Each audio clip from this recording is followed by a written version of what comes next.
Compartment లో నుంచి దిగిన రాజును చూసి చెయ్యి ఊపింది చంద్రకళ. ఇలా చిక్కిపోయావేమిటి చంద్ర? అబ్బే లేదు, నేను చిక్కుకోలేదు. నువ్వెలా ఉన్నావు? నీ శిక్షణ ఇంకెంతకాలం? ఇంటికి పద ముందు. సరే, ఎవరినో పరిచయం చేస్తానన్నావు. ఓ, ఆమె కదూ నిన్నొచ్చింది. ఇవాళ రాలేకపోయింది. నాన్నగారు బావున్నారా? పద వెళదాం. రాజు ఇంట్లో అడుగు పెట్టగానే టేబుల్ మీదున్న 3 బొమ్మలు కనిపించాయి. ఇదేంటి? ఈ బొమ్మ ఎవరిది? ఆ సంగతి నువ్వే చెప్పాలి. అదా సంగతి. ఈ బొమ్మలాట్లో పడి తమరు భోజనం మరిచిపోయి చిక్కిపోయారు. ఏం కాదు. నువ్వేం చెప్పకు చంద్ర. నేను చూడు ఎలా బలిశానో. ఏం కాదు, నువ్వు చాలా చిక్కిపోయావు. పుస్తకాలు నిన్ను తినేస్తున్నాయి. చంద్ర, ఒక అబ్బాయి, 2 అమ్మాయిలు, ఒక వరలో 2 కత్తుల్లా ఉన్నాయి కదూ. పిచ్చి చంద్ర, ఈ విలను తీసేయ్ అని ఆ విలన్ బొమ్మను తీసేశాడు. అబ్బాయి అమ్మాయి బొమ్మలను దగ్గరగా జరిపాడు. మరీ దగ్గరగా. మరి ఆ అమ్మాయి? ఈ అమ్మాయే. నిజంగానా? కాదు, అబద్ధంగా. చంద్ర, ఐ లవ్ యూ. రాజు అంటూ చంద్రకళ అతన్ని తన కౌగిలిలోకి తీసుకుంది. ఆ కౌగిలిలో క్షణాలు దొర్లిపోయాయి. ఇద్దరూ విడివడి డైనింగ్ రూమ్ లోకి దారి తీశారు. ఓ 10 రోజులు చంద్రకళలో వసంతాన్ని నింపాయి. తన ప్రేమ కథకు మంచి ముగింపిచ్చిన రాజును మెచ్చుకుందామె. శిక్షణ త్వరగా ముగించుకుని రావాలి అంటూ ఆమె అతనికి వీడుకోలిచ్చింది. ఈసారి రోజు వాళ్ళింటిని దర్శించక తప్పడం లేదు పోస్ట్ మ్యాన్కు. ఉత్తరాలు వాళ్ల మధ్య దూరాల్ని అతి దగ్గర చేస్తున్నాయి. కాలం గడిచిపోతోంది ఉత్తరాల పేజీల్లో పడి. శిక్షణాకాలం ముగించుకున్న రాజుకు పోస్టింగ్ ఆర్డర్స్ వచ్చాయి. ఆ వాతావరణానికి గుడ్ బై చెప్పొచ్చేశాడు రాజు. చంద్రకళ కళకళలాడుతోంది. ఎక్కడ చూసినా చంద్రకళ, రాజు, రాజు, చంద్రకళ. రోజులు తీయగా గడుస్తున్నాయి. చదవాలి, బాగా చదవాలి, ఉన్నత ఉద్యోగం పొందాలి. ఇది చిరకాలంగా రాజు కన్న కల. ఆ కల ఫలించింది. రాజొచ్చి ఆ జిల్లా అధికారిగా ఛార్జీ తీసుకున్నాడు. అతని భుజస్కంధాల మీద పడిన బరువుతో గడుస్తున్న రోజులు అంతగా తెలియడం లేదు. ఒక మారుమూల గ్రామంలో పుట్టిన వ్యక్తి ఇప్పుడు ఆ జిల్లాకే పెద్ద అధికారి. రెండు ధృవాలు. అయితేనేం, రాజు సాధించగలగడం రాజులోని విశేషం. ఆ రోజు చంద్ర వచ్చింది అతన్ని కలుసుకోవడానికి. నమస్కారం కలెక్టర్ గారు. హలో చంద్ర, కమాన్ కూర్చో. రాజు కలెక్టర్ అయ్యి అక్కడికి వచ్చాక అతనిలో ఎంతో మార్పును గ్రహించింది చంద్రకళ. అతనిలోని ఆ మార్పు చంద్రకళకు సంతోషాన్ని కలిగించింది. చెప్పు చంద్ర, ఏదో పని మీద వచ్చినట్టున్నావు. అవును, నువ్వు మన కాలేజీ వార్షికోత్సవాల సందర్భంలో సభకు అధ్యక్షత వహించాలి. నేనా? అవును. అంత వాడినయ్యానా అని? అధ్యక్షత వహించడానికి నీకున్న అర్హతలు చాలుగాని మారు మాట్లాడకుండా ఒప్పేసుకో. రాజు నవ్వాడు. సరే మరి, సాయంకాలం సినిమాకు టికెట్లు రిజర్వ్ చేయించాను. ఇటునుంచి ఇటే వెళదామా? ఇంటికొస్తావా? ఇంటికొస్తా. నాన్నగారిని చూసి చాలా రోజులైంది, తీరిక దొరకడం లేదు అంటూ బెల్ మోగించాడు రాజు. మరుక్షణం ప్యూను ప్రత్యక్షమయ్యాడు. 2 కూల్ డ్రింక్స్. నాకేం వద్దు. పర్వాలేదు, పట్రా. ప్యూన్ తెచ్చిచ్చిన డ్రింక్స్ ఇద్దరూ తీసుకున్నారు. నేను వస్తాను, సాయంకాలం ఇంటికొస్తావుగా? తప్పకుండా. లేకపోతే నీకు కోపం రాదు? నాకు కోపం వస్తే నీకేం? అమ్మమ్మ, ఎంత మాట! నీ బోటి ఆడవాళ్లకు కోపం రావడం మంచిదే, కాని ఇప్పుడు కాదు. అలక తీర్చేవాడు వచ్చాక. నా అలక తీర్చేదెవరో నాకేం తెలుసు? నువ్వే చెప్పు. రేపు చెప్తాను గాని వస్తా. టాటా. టాటా. సాయంకాలం 6 గంటలైంది. కళాశాల వార్షికోత్సవాల కోసం వేసిన షామియానా రంగులతో నిండిపోయింది. ఆ రోజు సభకు ఆ జిల్లా కలెక్టర్ అధ్యక్ష ఉపన్యాసం ఇస్తున్నారు. ఆయన ఉపన్యాసం అనే మొత్తుమందుకు అక్కడ చేరిన వారంతా కదలికలు లేకుండా నిశ్శబ్దంగా వింటున్నారు. ఆయన విసురుతున్న వాక్యాలలో అంతా చిక్కుకుపోయారు. నేను ఈ కాలేజీలో చదివాను. ఈ కాలేజీ అన్నా, ఇక్కడ పనిచేసే లెక్చరర్లన్నా నాకు చాలా గౌరవం. వాళ్ళంతా నన్నెంతో ఆప్యాయంగా పెంచారు. నన్ను చదివించారు. నన్నింత పెద్దవాడిగా చేసింది ముఖ్యంగా మన ప్రిన్సిపాల్ గారు. వారికి నేనెంతో రుణపడున్నాను. ఈ సమయంలో వారికి నా కృతజ్ఞతలు అందజేయడం నా విధి. మనిషి పెరగడానికి అంటే విజ్ఞానార్జనకు ముఖ్యమైంది అతనిలో తృష్ణ. అది అతనిలోని కదలికలకు ప్రారంభం. కదిలితే కదా ప్రగతి. మనిషిలో కోరిక ఒకవైపు చేసే పని ఇంకోవైపు ఉండకూడదు. అప్పుడు 2 విధాల భ్రష్టత్వం తప్ప పరిపూర్ణత సిద్ధించదు. ఒక్క కోరికతోనే పని సాగదు. కోరికతో పాటు కృషి ఉండాలి. నాటిన విత్తుకు నీరు పోస్తే కదా చెట్టయ్యేది. కృషి అనగానే కష్టం తప్పదు, శ్రమ తప్పదు. నేను చిన్నప్పటి నుంచి కష్టపడి చదివాను. ఎన్నెన్నో కష్టాల ఆనకట్టలను అధిగమించాను. నా జీవన స్రవంతి ఒక్కొక్కప్పుడు మైదానాల గుండా ప్రవహించింది, మరొకప్పుడు చవిటి పర్రల గుండా వెళ్ళింది. కొండలు అడ్డొచ్చాయి, అయినా అధైర్యపడలేదు. ఆశయాల సిద్ధిలో ఎన్నెన్నో అనుభవాల తాకిడులు. ఈనాడు కళాశాలల్లో విద్యా ప్రమాణాలు తగ్గిపోతున్నాయి. ఏవో కొన్ని కళాశాలలు మినహా మిగిలినవన్నీ పేరుకు మాత్రం విద్యా కేంద్రాలుగా ఉన్నాయి. అక్కడ చదువుకునే విద్యార్థులకు విద్య మీద దృష్టి లేదు. ఇక చదువు చెప్పే వాళ్లకు ఏం లక్ష్యం ఉంటుంది? ఉదాహరణకు నదిలో వెళుతున్న పడవకు చిల్లుపడి పడవ మునిగిపోబోతుంది అనుకుంటాం. పడవ వానికి ఈతొచ్చు. ఈతరాంది దానిలోని ప్రయాణికులకు. పడవ మునిగిపోతుందనే భయం, ఎలా బయటపడాలా అనే ఆలోచన ఈతరాని ప్రయాణికులకు ఎక్కువ ఉండాలి. పడవవానికి అంత కంగారు, భయం ఉండకపోవచ్చు. అదేవిధంగా విద్యార్థి జీవితం ముగిసే లోపల విజ్ఞాన సముద్రంలో 4 బారలు వేసి ఏదో ఒక ఒడ్డుకు చేరాలనే ఉత్సాహం విద్యార్థులకు ఉండాలి. లెక్చరర్లకేం ఒడ్డున నిల్చునున్నారు. ఈనాడు నేనిలా మీ ముందు మాట్లాడగలిగే అర్హత, నేటి హోదా అది సంపాదించుకోగలిగానంటే దానికి కారణం నా తృష్ణ, నా కృషి, పెద్దల చేయూత. ఇదంతా గర్వంగా గొప్పగా చెబుతున్నానని అనుకోకండి, నిజం చెప్తున్నాను. మీరంతా మీలో మంచి మంచి కోరికలను, మంచి మంచి ఆశయాలను పెంచుకోండి. వాటికి మీ కృషి అనే ఎరువు వేసి పెంచండి. అవి బాగా పెరుగుతాయి. మీ ముందు జీవితమంతా చీకటి అనే బ్లాక్ బోర్డుగా తీసుకుంటే మీకు పాఠాలు చెప్పే మాస్టారి చేతిలోని చాక్ పీస్ ఒక టార్చ్ లైట్ అవుతుంది. ఆ చీకట్లో మీకు సరైన త్రోవను చూపిస్తుంది ఆ లైటు. ఆ త్రోవలో నడుస్తోన్న మీ ఆశయాలకు అందమైన రూపాన్నివ్వండి. విజ్ఞానార్జన చేసేటప్పుడు వినోదాలకు వీలున్నంత దూరంగా ఉండడం మంచిది. ఎవరి బాధ్యతను వారు బాగా గుర్తించండి. ఎందుకంటే నేను చెప్పాల్సిందేమీ లేదు. ఇక మాట్లాడవలసిన పెద్దలున్నారు. అందువల్ల నా ఏక పాత్రాభినయంతోటే మిమ్మల్ని విసుగు పెట్టడం భావ్యం కాదు. నాకీ అవకాశాన్నిచ్చిన ప్రిన్సిపల్ గారికి, మిగిలిన లెక్చరర్లకు, పెద్దలకు నా మనఃపూర్వక నమస్కారాలు తెలుపుతూ ఇంతటితో విరమిస్తున్నాను. కలెక్టర్ గారి మాటలకు ప్రతిధ్వనిగా చప్పట్లు మోగాయి. నాటి రాత్రి వినోద ప్రదర్శనల అనంతరం ఇంటికి చేరారు రాజు, చంద్రకళ, రాజారాం గారు. రాజు ఉపన్యాసం రాజారాం గారి చెవిలో ఇంకా వినిపిస్తూనే ఉంది. రాజు ఉపన్యాసం ఆయన మెచ్చుకోవలసిందిగా ఉన్నా ఆయన ఎందుకో బాధపడుతున్నట్లు కనబడుతున్నారు. నువ్వింత బాగా ఉపన్యాసం ఇస్తావని అనుకోలేదు అంటూ మెచ్చుకుంది చంద్రకళ. రాజు, ఇందాక నువ్వు అన్న మాటలు నాకు వినిపిస్తూనే ఉన్నాయి. వీటికి కారణం నాలోని తృష్ణ, నా కృషి అన్నావే, అవి నిజం కావచ్చు. కానీ ఇంకో సంగతి ఉంది రాజు. నీ హోదాకు నీతో పాటు మీ నాన్న కూడా ఒక కారణం రాజు. ఏంటి సార్ మీరంటోంది? మా నాన్న కూడానా? నాన్న అనే పదానికి రాక్షస వేషం వేసిన రాజు ఒకసారిగా ఆశ్చర్యపోయాడు. అప్పటి వరకు ఉత్సాహంగా ఉన్న రాజు అదో రకంగా మారిపోయాడు. తన తల గిర్రున తిరిగిపోతున్నట్లు అనిపించింది రాజుకు. కళ్ళు మూసుకుని తలను చేత్తో పట్టుకుని కూర్చున్నాడు రాజు. అవును రాజు, ఆయన నీ ఈ హోదాకు భాగస్థుడు. గతాన్ని విశ్లేషించు, నీకు అన్ని రంగులు కనిపిస్తాయి. అలాగేనండి. ఎప్పుడో మరిచిపోయిన మా నాన్న ఆకారాన్ని ఈరోజు గుర్తు తెచ్చారు. అంతేకాకుండా ఆ ఆకారాన్ని మార్చే మాట చెప్పారు. నాకేం అంతుపట్టడం లేదు. అవును రాజు, తీరిగ్గా ఆలోచించు. సరేనండి, నేను వెళ్ళొస్తాను. చంద్ర, వెళ్ళొస్తాను. రాజు తన కారులో బంగ్లాకి వెళ్ళిపోయాడు. నాన్న, ఏంటి నాన్న మీరంటోంది? రాజును ఇంటి నుండి వెళ్ళగొట్టిన వాళ్ళ నాన్న ఈ చదువుకు, ఈ హోదాకు భాగస్థుడు ఎలా అవుతాడు నాన్న? రాజుకే కాకుండా చంద్రకు కూడా ఇది ఆశ్చర్యం గొలిపే విషయమే. ఇన్నేళ్లు నేనొక్కడనే దాచుకున్న రహస్యం అది. రేపు రాజు వచ్చాక తిరిగ్గా చెబుతానమ్మా. ఇప్పటికే చాలా ఆలస్యమైంది, నిద్రపో. అలాగే నాన్న. Good night. Good night. గతం తాలూకా జ్ఞాపకాల కిరణాల్ని మనసనే పటకం గుండా ప్రసరింపజేస్తే గతం విశ్లేషించబడుతుంది. అప్పుడు గతించిన జీవితంలోని రంగుల సత్యాలు నృత్యం చేయడం మొదలు పెడతాయి. రాజు వర్తమానంలోని ఆ రోజు రాత్రిని చాలాసేపు భూతకాలంలోకి తొంగి చూశాడు. గతం రాజు ముందు జలపాతంలా కదిలింది. తన జీవితంలో తన ఊరు వదిలే వరకు ముఖ్యులు తన తల్లి, తండ్రి. తన జీవితాన్ని గొడ్ల కష్టానికి బలిచేయదలిచాడు తన తండ్రి. తన జీవితంలో విలువైన కాలాన్ని ఎరువుల పొలంలో చల్లదలిచాడు. తనంటే రవ్వంతైనా ఇష్టం లేదు తన తండ్రికి. అలాంటప్పుడు తన ఈ హోదాకు కారణం ఎలా అవుతాడు? తను చదువుకోవాలనే ఆకాంక్షతో బయటకొచ్చాడు. తన కోరికకు ఎరువు వేసి నీళ్లు పోసి పెంచింది ప్రిన్సిపాల్ గారు, చంద్రకళ. వీళ్ళిద్దరినీ వదిలేసి తన తండ్రి పై పీఠాన్ని ఎలా అలంకరిస్తాడు? ప్రిన్సిపాల్ గారు అబద్ధం చెప్పారా? విడిపోయిన తమను కలపదలుచుకున్నారా? తనలో ఎంతవరకు చిత్రించబడిన తన తండ్రి రూపాన్ని ఇంకోలా గీదలుచుకున్నారా? ఇన్నేళ్లుగా బయట బతుకుతున్న తన యోగక్షేమాలు కనుక్కున్నాడా నాన్న? తనను గాలిలో దీపంలా వదిలేశాడు. తనను పాతాళానికి తొక్కబోయిన నాన్న ఆయన అసలు నిజంగా తండ్రేనా? నిజానికి తను ధైర్యం చేసి బయటకు రాకపోతే తన బ్రతుకు ఏమయ్యేది?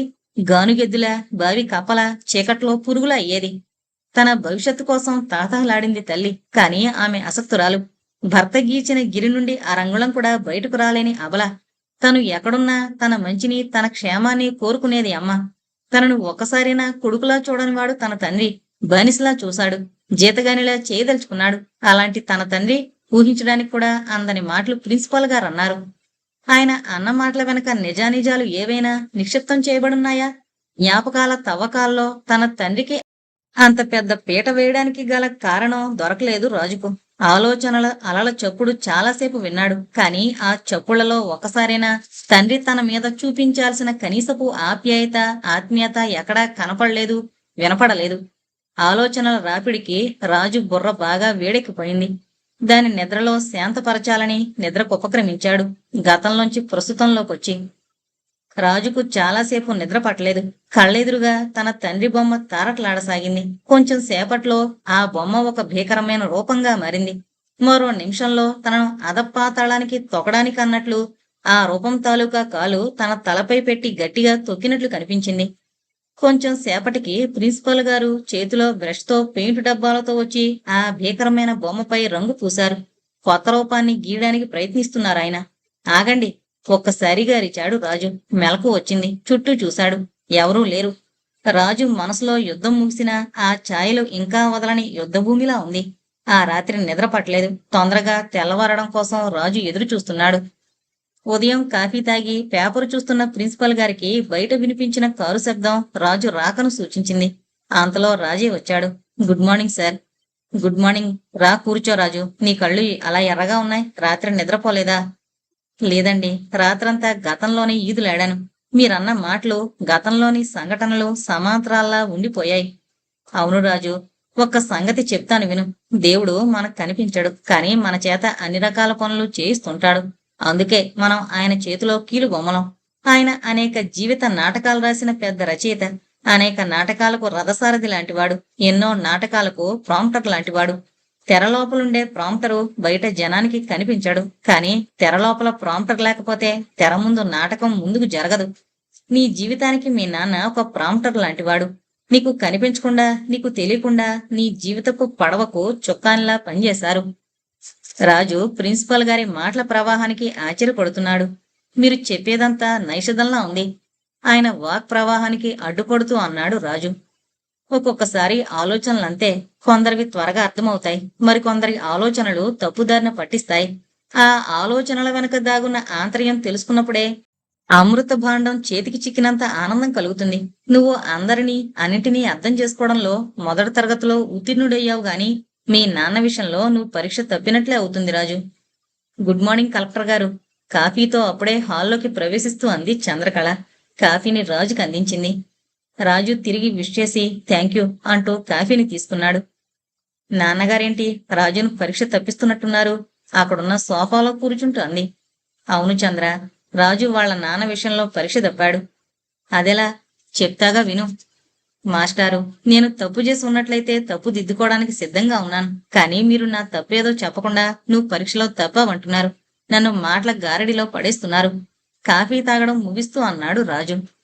చూడు రాజు, దారిని పోయే పేదవాడికి లాటరీలో 5 లక్షలొచ్చాయని తెలిస్తే ఆ సంఘటనకు అతని నీరసపు గుండె తట్టుకోలేదు. అలాగే ఇప్పుడు నీ విషయంలో నిన్ను తెలపబోయే సత్యానికి నిలిచి తట్టుకోగల బరువు గుండె కావాలి. మాస్టారు, నేను మొండివాణ్ణి, బరువైన గుండె కలవాణ్ణి. లేకపోతే ధైర్యం చేసి ఇంటి నుంచి బయటకొచ్చి ఉండేవాణ్ణి కాదు. నాదే నీరసపు గుండె అయితే ఇప్పుడు మా ఊరి బావిలోని కప్పలా బ్రతుకుతుండేవాణ్ణి. నాది తుఫాన్లకు గట్టిపడిన శరీరం. కానీ నువ్వు తట్టుకుని నిలిచింది నిజమైన తుఫాన్లకు కాదు. అవన్నీ కేవలం కల్పిత తుఫాన్లు. కల్పించి తీసిన కొన్ని చిత్రాలు నిజ జీవితానికి ఎంత దూరంగా ఉంటాయో కల్పిత తుఫాన్లు కూడా నిజమైన వాటికి అంతే దూరంలో ఉంటాయి. చెట్టు విరిగి ఎవరి మీదనో పడినప్పుడు కలిగే బాధ ఎక్కువగా ఉంటుంది. అలాగే పక్కింటి వాళ్ళబ్బాయి ఫస్ట్ క్లాస్లో పాస్ అయ్యాడని తెలిస్తే కలిగే ఆనందం కంటే ఆ ఫస్ట్ క్లాసు వలన మనకే కలిగే ఆనందం ఎక్కువగా ఉంటుంది. చంద్రకళ మంచి రసవత్తరమైన కథ వింటున్నట్లు నిశ్శబ్దంగా వింటోంది. మీరు చెబుతున్నవన్నీ నిజమే. అసలు నిజాన్ని బయటకు రానివ్వడం లేదు. త్వరగా చెప్పండి మాస్టారు. నా ఉన్నత స్థితికి, నా ఉన్నత విద్యకు మా నాన్న ఎలా కారణమవుతారో చెప్పండి. నాలో మీకు కనిపించకుండా జరుగుతున్న అలజడిని గమనించండి. నేను ఇన్నాళ్లుగా మా నాన్నని ఊహించుకున్న రూపానికి, మీరు చెప్పబోయే రూపానికి మధ్య జరుగుతున్న ఘర్షణ నేను భరించలేను. పాత చిత్రాన్ని తీసి కొత్త చిత్రాన్ని తగిలించినట్లు త్వరగా నా హృదయ పలకం మీద పాత ముద్ర చెరిపేసి నిజమైన రూపాన్ని ముద్రించండి మాస్టారు. నిజం ఖనిజం లాంటిది. భూమిలో దాగున్న అనేక పొరలను తొలగిస్తేనే కాని నిజం బయటకు రాదు. చాలా కాలంగా మరుగున పడిన నిజాన్ని వెలికితీసి చూపించడానికే ఎంతవరకు నేను నా మాటల గుణపాలతో భూతకాలాన్ని తవ్వుతున్నాను. మెరుపు మెరిసినట్లు చీకట్లో మిణుగురులు బయటపడినట్లు నిజం బయటపడుతుంది రాజు. విను. నేను నీ చదువు కోసం ఎంతో ధన సహాయం చేశాను. అదంతా నా స్వంతం అనుకున్నావు కదూ? అవును. మీరే నాకు డబ్బు సహాయం చేశారు. స్కాలర్షిప్లు మంజూరు చేశారు. తుఫాన్లో దారి తప్పిన నౌకకు దిక్సూచిలా పనిచేశారు. ప్రగతి మార్గాన్ని చూపించి దానిలో నన్ను నడిపించారు. నిజమే. స్కాలర్షిప్ను నీ మార్కులు సంపాదించింది. కానీ స్కాలర్షిప్ డబ్బుతో నీ చదువు పూర్తి కాదు. మిగిలిన ధన సహాయం నా చేతి మీదుగా జరిగిన అది మీ నాన్న నీ కోసం ఏర్పాటు చేసిన బ్యాంకు బ్యాలెన్స్ లోది. నా కోసం మా నాన్న ఏర్పాటు చేయడమా? నాకు చదువు చెప్పించాలనే ఉద్దేశమే లేదాయనకు? నన్నొక జంతువుని చేసి నాగలికి కట్టి భూమిని సాగు చేద్దామనుకున్నారు. అలాంటి వ్యక్తి నాకు సహాయం చేయడమా? చంద్ర, నువ్వైనా చెప్పు, ఇది ఎంతవరకు నిజమో? అవును నాన్న. తండ్రిగా ఆ స్థానానికి అర్హుడు కానే కాడు వాళ్ళ నాన్న. కాదు, మీరిద్దరూ అంధకారంలో ఉన్నారు. నేను చెబుతోంది నిజం. నువ్వు మొదటిసారి నన్ను కలుసుకున్న తర్వాత అదే రోజు మీ నాన్నగారు నన్ను కలుసుకున్నారు. అప్పుడు జరిగిందిది. ప్రిన్సిపల్ గారు రాజును చంద్రకళను గతంలోకి తీసుకువెళ్లారు. నమస్కారం. నా పేరు రామయ్య అంటారండి. నమస్కారం. కూర్చోండి. మీకేం కావాలో చెప్పండి. ఉదయం మీ వద్దకొచ్చిన రాజు మా అబ్బాయి. మీ అబ్బాయా? అయితే అతన్ని మళ్ళీ ఇంటికి తీసుకువెళ్ళడానికి వచ్చారా? లేదండి. నిజానికి వాడు చదువుకోవాలనేదే నా అభిమతం. కాని రాజు చెప్పింది ఇంకో విధంగా ఉంది. అతను చదువుకోవడం మీకు ఇష్టం లేనట్లు, అందువల్ల ఇంటి నుంచి పారిపోయి వచ్చినట్లు చెప్పాడు. అది పైకి కనిపించే కదా. దాని వెనకాల నేను చెప్పింది మీ అమూల్యమైన కాలం పాడు చేస్తున్నాను అనుకోకుండా ఉంటే ఒక్క 10 నిమిషాల్లో నేను చెప్పదలుచుకుంది ముగిస్తాను. దానికే ముందులేండి, చెప్పండి. నాకిలాంటి నిజమైన కథలు వినాలంటే సరదా. వినండి. రాజు చదువుకోవాలన్నదే నా అభిమతం. కానీ నేనే కావాలని వద్దంటూ వచ్చాను. అయినా 10వ తరగతి ఫస్ట్ క్లాసులో పాస్ అయ్యాడు. నేను లోపల మాత్రమే సంతోషించాను. కావాలనే రాజును మెచ్చుకోలేదు ఎప్పుడు. వాడిలోని చదువు అనే కాంక్షను తెంపివేస్తున్న కొద్దీ అది చిగుళ్ళు వేయడం గమనించాను. నాకు కావలసింది అదే. కొందరికి వద్దు అన్న పని చేయడం అంటే చాలా ఇష్టం. వద్దంటున్న కొద్దీ వాడిలోని పట్టుదల ఎక్కువ అవడం నేను గ్రహించాను. వాడిలోని ఆ కోరికనే ప్రవాహానికి గట్లు వేస్తూ వచ్చాను. కానీ ప్రవాహ వేగానికి నేను వేసిన గట్లు తెగిపోయాయి. వాడు ఇంటి నుంచి బయటకు రావాలనే, నేనిక చదివింది చాలని, గొడ్లసాలే కళాశాల అని, చదువుకోదలిస్తే బయటకు వెళ్ళిపోవచ్చునని, అదే నా నిశ్చయమని చెప్పాను. బయటకు వెళ్ళు, అప్పుడే నీకు బాగా చదువు వస్తుందని సూచించాను. చదువుకోవాలనే కాంక్ష యొక్క బలం ఎక్కువైంది వాడికి. అది వాణ్ణి అక్కడ నిలవనీయదని నాకు తెలుసు. నేననుకున్నట్లే వాడు మీ వద్దకొచ్చాడు. బాగుంది. మీ వాడు చదువుకొని వృద్ధిలోకి రావడం మీకు ఇష్టమైనప్పుడు చదువు చెప్పిస్తే సరిపోతుంది కదా. అతనిలోని కోరికకు గంట్లు పెట్టడం వల్ల కలిగిన లాభమేంటో నాకు అర్థం కావడం లేదు. అదే చెప్తున్నాను. సుఖపడి కష్టపడ్డం అంటే చాలా కష్టం అనిపిస్తుంది. అదే కష్టపడ్డాక సుఖం అనుభవిస్తే ఆ సుఖానికి పరిపూర్ణత, ఆ కష్టానికి విలువ లభిస్తాయి. నేనంత కష్టపడితే గదా ఎంత పైకొచ్చిందనే విషయం గుర్తుంటుంది. జీవితం వడ్డించిన విస్తరైనప్పుడు మనిషి ఇంకా సుఖాలను కోరుకుంటాడు. మనసులో వెర్రి ఆలోచనల విత్తనాలు మొలకెత్తడం ప్రారంభిస్తాయి. మా వాణ్ణి నేనే చదివిస్తే వాడి మనసు మారిపోవచ్చు. నేను పంపిస్తున్న డబ్బు సక్రమంగా వినియోగపడకపోవచ్చు. పట్నాల్లో చదువు కోసం వెళ్లి వినోదాల్లో పడి చెడిపోయిన వాళ్ళెందరో ఉన్నారు. నా డబ్బే వాణ్ణి పాడు చేయొచ్చు. నేను అనుకున్నది వాడు కోరుకునేది వాడు సాధించలేకపోవచ్చు. మనిషి మనసు ఎప్పుడు బలహీనమైందే. సుఖమనే బజార్లోని అందాల యువతి కనిపించినప్పుడు కష్టమనే నిజమైన భార్య కనిపించకపోవచ్చు. మనిషికి రోగం వచ్చాక చికిత్స కంటే అదే రోగం రాకుండా జాగ్రత్త పడడం మంచిది కదా. అందుకనే మా వాడిని కావాలని కష్టాల వలయం మధ్యకు తోశాను. కాని పితృహృదయం ఊరుకుంటుందా? తన చిన్న కుర్రవాడు ముళ్లలో నడుస్తుంటే పూల మీద నడిచే తండ్రి ఉంటాడా? అందుకే ఇలా వచ్చాను. నేను చేస్తున్న ఈ పనిని వాడికి తెలియనివ్వకండి. ఇది నా బ్యాంక్ బ్యాలెన్స్. ఇది చెక్ బుక్. అన్నిటి మీద సంతకాలు పెట్టాను. మీరు కావలసినప్పుడల్లా వాడికి డబ్బు అందజేయండి. తన వాక్ ప్రవాహాన్ని ఆపి రామయ్య గారు చెక్ బుక్ అందించారు ప్రిన్సిపల్ గారికి. బాగుంది. కానీ మీరు ఊహించిందంతా జరగాలనేముంది? జరగకూడదనేముంది? ఇప్పటి పరిస్థితుల్లో డబ్బు స్నేహితుల్ని చేరేస్తుంది. పట్నంలో మన అబ్బాయి ఏదో వెలగబెడుతున్నాడని కొంచెం అధికంగా డబ్బు పంపిస్తుంటాం. దాంతో కోరికలు వెర్రితలలు వేయొచ్చు. రకరకాల స్నేహితులు ఎన్నెన్నో అవలక్షణాల స్నేహితుల్ని చేరుస్తారు. దాంతో అసలు చదువుకు స్వస్తి. అందుకే మీకు భారాన్ని అప్పగించాలని వచ్చాను. నిన్నల్లా వాడి వెనకాల నీడలా తిరిగాను. ఉదయం వాడు మీ వద్దకొచ్చాడు. అందుకని ఇప్పుడు నేనొచ్చాను. దయించి నాకు ఈ సహాయాన్ని చేస్తారని అనుకుంటాను. తప్పకుండా. నిజంగా మీలాంటి తండ్రి ప్రతి విద్యార్థికి ఉంటే వాళ్ళంతా ఎంతో బాగుపడతారు, అదృష్టవంతులవుతారు. మా వాడి ప్రవర్తన, పురోభివృద్ధుల గురించి నాకు అప్పుడప్పుడు తెలియజేస్తూ ఉండండి. ఆ విషయం మాత్రం వాడికి తెలియనివ్వకండి. ఇదంతా మీరు చేస్తున్న సహాయం అనుకోవాలి. అప్పుడే వాడు కష్టాల త్రోవలో తనను ఆదుకున్న మిమ్మల్ని గౌరవించి ముందుకడుగు వేస్తాడు. తప్పకుండా. ఈ రహస్యాన్ని దాచుకుంటాను. మీరు నిశ్చింతగా వెళ్ళిరండి. వస్తానండి. మీరు నాకు మా అబ్బాయికి చేస్తున్న ఈ సహాయానికి మేము జన్మ జన్మలకు రుణపడి ఉంటాం. సెలవు తీసుకుంటానండి అంటూ రామయ్య గారు 2 చేతులు జోడించారు ప్రిన్సిపల్ గారికి. ప్రతి నమస్కారం చేస్తూ మీరు వెళ్ళిరండి. మీ రాజు నా రక్షణలో పెరుగుతాడు అంటూ అభయమిచ్చారు ప్రిన్సిపల్ గారు. రామయ్య గారి కళ్ళ నుండి జారిన కన్నీటి బిందువులు ఆయన మీసాల్లో నిలిచిపోయాయి. చెమ్మగిల్లిన కళ్ళు తుడుచుకుంటూ వెళ్ళిపోయారాయన. అది సంగతి రాజు. ఇప్పుడు చెప్పు, నీ ఈ ఉన్నత విద్యకు, ఈ ఉన్నత స్థితికి కారణమెవరు? గతం నుండి ప్రస్తుతంలోకి వచ్చారు ప్రిన్సిపల్ గారు. నాన్న, నిజంగా రాజు చాలా అదృష్టవంతుడు. అంత ఉన్నత హృదయం గల వాళ్ళ నాన్న వల్ల. అవునమ్మా, కొడుకుని పైకి తీసుకుని రావడం కోసం ఆయన పితృ వాత్సల్యాన్ని మురుగును పరుచుకున్నాడు. అది చాలా కష్టమైన పని. ఒక్కగానొక్క కొడుక్కి ఎంతో దూరంగా సంచరించడం అనుకున్నంత తేలిక పని కాదు. ప్రిన్సిపల్ గారు, నిజంగా నేను అదృష్టవంతుణ్ణే. కానీ మా నాన్నను ఒక రాక్షసుడిగా చిత్రించుకున్నాను ఎన్నాళ్ళు. నా మనసు అనే కెమెరా తప్పుగా ఫోటో తీసింది ఆయన్ను. నేనంత పాపం చేసుకున్నాను మాస్టారు. రాజు గొంతు బొంగురు పోయింది. బాధపడకు రాజు, అందులో నీ తప్పేమీ లేదు. నీ విషయంలో ఆయన కనబరిచిన నటనది. కాని ఆ రాక్షసుని వెనకాల వెన్న వంటి హృదయం ఉంది. మాస్టారు, మా నాన్న ఇలా ఎందుకు చేశాడంటారు? ఎన్నడూ చెడు తిరుగుళ్ళు తిరగని నన్ను, ఎన్నడూ చదువుని అలక్ష్యం చేయని నన్ను అలా అవుతానని ఎందుకు ఊహించారు? దీనికి మరో కారణం ఏదైనా ఉందేమో అనిపిస్తోంది నాకు.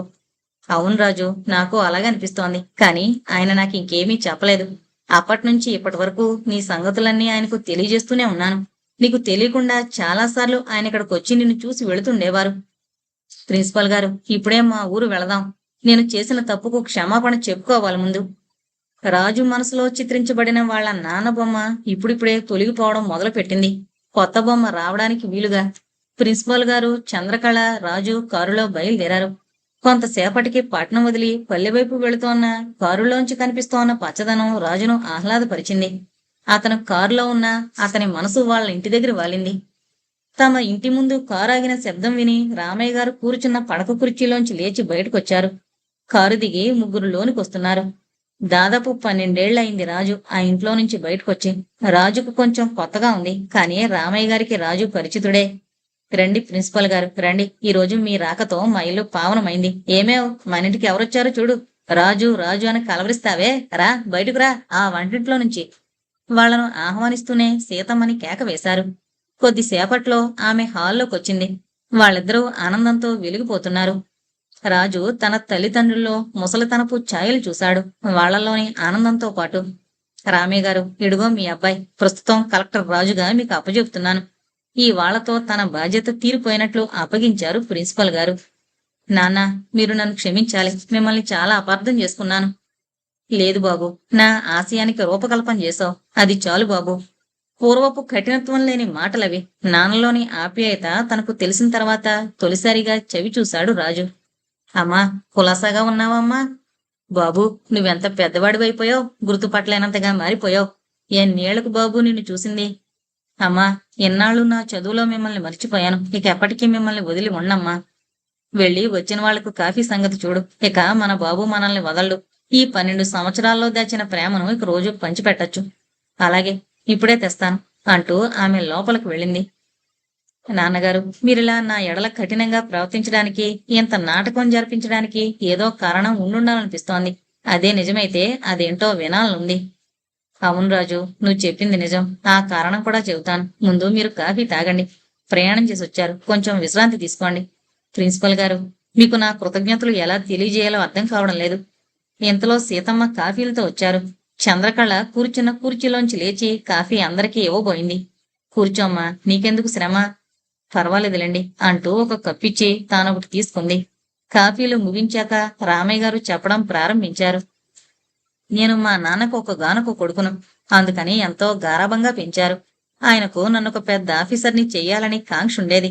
అందుకని ఎన్నో ప్రయాసల కోర్చి నాకు చదువు చెప్పించడం మొదలు పెట్టారు. నాకు చదువు శత్రువు. చదువంటే ఏమాత్రం ఇష్టం ఉండేది కాదు నాకు. నన్ను తీసుకుని వెళ్లి కాలేజీలో చేర్పించారు. కావలసినంత డబ్బు పంపిస్తుండేవారు. డబ్బు నన్ను మోసం చేయడం మొదలుపెట్టింది. నేను మా నాన్నను మోసం చేయడం మొదలుపెట్టాను. దురభ్యాసాలకు డబ్బు ఖర్చుపెట్టడం మొదలుపెట్టాను. పట్నంలో జల్సా చేశాను. ఒకరోజు ఆయన హఠాత్తుగా పట్నం వచ్చి నా గదిలో జలసాల మధ్య నన్ను చూశారు. వెంటనే ఆయన నన్ను తిట్టి ఇంటికి తీసుకువెళ్లారు, చదువు మానిపించి. అప్పటి వరకు ఆయన ప్రేమ ఆప్యాయతల్నే చెవి చూశాను, కానీ ఆ రోజు నుంచి ఆయనలోని కఠినత్వానికి నేను అలవాటు పడాల్సొచ్చింది. నన్నొక పాలేరుగా చూడడం ప్రారంభించారు. యజమానిని కావలసిన నేను జీతగాణ్ణయ్యాను. జీతగాళ్లతో పాటే నా భోజనం, పడక, ఇంటిలో తిరగడానికి కూడా వీల్లేదు. అలా శాసించారు. ఎండనక వాననక ఆ గుడ్డు చాకిరీ చేసేటప్పటికీ నా తల తిరిగిపోయేది. మొదట్లో ఆ పనులు అలవాట్లేని నాకు మరీ కష్టమనిపించేది. అప్పుడు తెలిసింది నాకు నేను చేసిన తప్పేంటో. నా తప్పులు నేను తెలుసుకునే సమయానికి సరిదిద్దుకోలేనంత దూరం వెళ్ళిపోయాను. మా నాన్న చనిపోయే వరకు నన్ను క్షమించలేకపోయారు. అందుకే నేను చేసిన తప్పులు నా కొడుకు చేయకూడదనే అంత కఠినంగా ప్రవర్తించాల్సి వచ్చింది. నాన్న, ఇంత ఉన్నతాశయం గల మిమ్మల్ని, ఇంత మంచి హృదయం గల మిమ్మల్ని నేనొక రాక్షసుడిగా చిత్రీకరించుకున్నాను. నన్ను క్షమించండి నాన్న. అలా అనకు బాబు. ఆ రాక్షసత్వమే నీ ఈ నాటి ఉచ్చస్థితికి కారణం. ముందు జాగ్రత్త కోసం నీ ముందు రాక్షస వేషం వేశాను. అలా ప్రవర్తించకపోయినా నువ్వు పైకొచ్చి ఉండేవాడివేమో అనిపిస్తుంటుంది నాకు అప్పుడప్పుడు. నా కడుపున పుట్టినవాడు మీలాగా ఉండనే ఉండడు. ఊరికినే అవి ఇవి ఊహించి నా బాబును కష్టపెట్టారు. నా బాబుకు మీ బుద్ధులు ఎలా వస్తాయి చెప్పండి? నా బాబు బంగారు బాబు. సీతమ్మ రామయ్య గారికి తగిలేటట్లు 2 వాగ్బాణాలు విసిరారు. ఆ బంగారు బాబుకు నేను బంగారు నాన్నను కాదేంటి అని తిప్పికొట్టాడు రామయ్య. అవును, మీ నాన్నలాంటి నాన్న అందరికీ ఉండడు. ఎవరో కొందరు బంగారు బాబులకు తప్ప. రామయ్య గారు, మొత్తానికి మీ ఆశయాల పంటను పండించుకున్నారు. మిమ్మల్ని తప్పక అభినందించాలి అన్నాడు రాజారాం గారు. నా ఆంతర్యాన్ని దాచి నా ఆశల పంటను నా చేతికి ఒప్పజెప్పేదాకా కృషి చేసిన మీకు నా కృతజ్ఞతలు. ఎలా చెప్పాలో తెలియడం లేదు కదూ. సరే, ఆ మార్గం కూడా నేనే చెప్తాను వినండి. మా చంద్రను మీ రాజుకు చేసుకోండి, ఏమంటారు అంటూ అడ్డుపడ్డారు ప్రిన్సిపల్ గారు. ప్రిన్సిపల్ గారు, మీరు? ఆహా, అంతకంటేనా? కానీ ఒక్క విషయం. అప్పుడు రుణభారం పెరుగుతుంది కానీ తగ్గదు మరి అంటూ సంతోషంగా అంగీకరించారు రామయ్య గారు. ఇంకా మన మధ్య రుణాలేంటండి? మీ అబ్బాయికి మా అమ్మాయికి బాకీ, మా అమ్మాయికి మీ అబ్బాయి బాకీ. వాళ్ళిద్దరూ ఒకరికొకరు రుణాలు తీర్చుకుంటే తీరిపోయినట్టే. అంతకన్నానా? అసలు మీరు ఏమంటారు అని అడిగారు. అలా కాకుండా ఆజ్ఞాపించినట్లయితే ఇంకా సంతోషించేవాణ్ణి. ఎలాగైనా ఆడపిల్లను గలవాణ్ణి కదండి, ఆజ్ఞాపిస్తే ఎలా? రాజు, చంద్రలు ఒకరినొకరు ప్రియగంట చూసుకుని చిన్నగా నవ్వుకున్నారు. చంద్ర, నువ్వు నాకేమీ రుణపడున్నావో చెప్పు. ముందు నీ లెక్క చెప్పు, తర్వాత నేను చెప్తాను. అది అలా అడుగమ్మా. నా బాబుకు బంగారు బొమ్మలాంటి అమ్మాయి దొరికింది. చంద్ర, రామ్మ, దిష్టి తీస్తా, లోపలికి రా. అసలు నా దిష్టే తగిలేటట్లుంది నీకు. ఆ చేత్తో రాజు కూడా తీసేయండి. చాలా రోజులైంది మీరు దిష్టి తీసి అన్నారు రాజారాంగారు నవ్వుతూ. అసలు ఏకంగా అందరికి తీస్తే పోలే అంటూ నవ్వాడు రామయ్య. నాన్న, మీరు మధ్య మధ్య నన్ను చూడ్డానికి నా గదికొచ్చేవారా? రాజు దృష్టిలో అర్ధరాత్రి సంఘటనలు మెదిలాయి. అవును బాబు, పట్నం వచ్చినప్పుడల్లా నేను తప్పక చూసి వెళుతుండేవాణ్ణి. అయితే పగలు ఆ అవకాశం దొరకనప్పుడు రాత్రిపూట నీ గదికొచ్చి వెళుతుండేవాణ్ణి. నీ ప్రతిచర్య నేను కనిపెడుతూనే ఉన్నాను. శిక్షణకు వెళుతున్న నీకు వీడుకొలివ్వడానికి వచ్చిన వాళ్లలో నేను ఉన్నాను. కలెక్టర్ వచ్చాక ఘనంగా ఆహ్వానించిన వాళ్ల వెనకాల నేను దాక్కున్నాను. ఈ విషయం నాకు తెలీదు అన్నారు రాజారాంగారు. అవును, మీకెవ్వరికీ నేనే చెప్పలేదు. 2-3 సార్లు నా గదికి అర్ధరాత్రి వచ్చి నన్ను చూసి వెళ్లిన వ్యక్తిని అప్పుడు నేను గుర్తించలేకపోయాను. నువ్వు ఎక్కడ గుర్తిస్తావో, నా ధ్యేయం ఎక్కడ కుంటుపడుతుందో అని బాధపడేవాణ్ణి. పితృవాత్సల్యానికి పైచేయి అయినప్పుడల్లా అలా చేసేవాణ్ణి. ఈ విషయాలేవి మీ అమ్మకు చెప్పలేదు. అది అసలే కూడదు. ఆడవాళ్లు చెవులతో విని నోటితో వదిలేస్తారు. రహస్యాలు వాళ్ల ముందు దాగవు. అవునవును. సీతమ్మగారు లోపలికి వెళ్లి పళ్ళెంలో ఒక చెంబులో ఎర్రని నీళ్లతో వచ్చి రాజు చంద్రకళల చుట్టూ తిప్పి బయటకు తీసుకువెళ్లి పారేసొచ్చారు. మాకూడా తీసేయండి కాస్త, ఆ చేత్తోనే ఇన్ని దిష్టి నీళ్లు. మీకా? అంది చంద్రకళ. అవును, మాకు దిష్టి తగలదేమిటి? తగులుతుంది, కానీ మీకెవరు దిష్టి పెడతారో వాళ్లకు తీయాలి దిష్టి, అప్పుడు బాగుంటుంది. అది నిజమే, కానీ వాళ్ళెవరో ఎలా తెలుస్తుంది? ఇదంతా ఎందుకండి ప్రిన్సిపల్ గారు? హోల్సేల్ గా అందరికీ తీద్దాం. అదే మంచి పని, కానియండి. సీతమ్మ గారు నిజంగానే అందరికీ దిష్టి తీసేశారు. బాగుందండి. నేను తమాషా కంటే నిజంగానే తీసేస్తున్నారు మీరు. తమాషా కాదు, నిజంగానే దిష్టి తీసేయాల్సిన అవసరం ఉంది ఇవాళ. సరే కానియండి, నీకు నేను తీసేస్తాను దిష్టి. అంటూ సీతమ్మ గారికి రామయ్య గారు దిష్టి తీయడంతో అంతా నవ్వేశారు. ఆ నవ్వులతో ఆ ఇల్లు ఆ క్షణం నుంచి మారుమ్రోగడం మొదలుపెట్టింది. ఇంతటితో ఆంతర్యానికి ఆవలి వైపు అనే నవల కంప్లీట్ అయిందండి. దయచేసి మన ఛానల్ను సబ్స్క్రైబ్ చేసుకోగలరు. Thank you.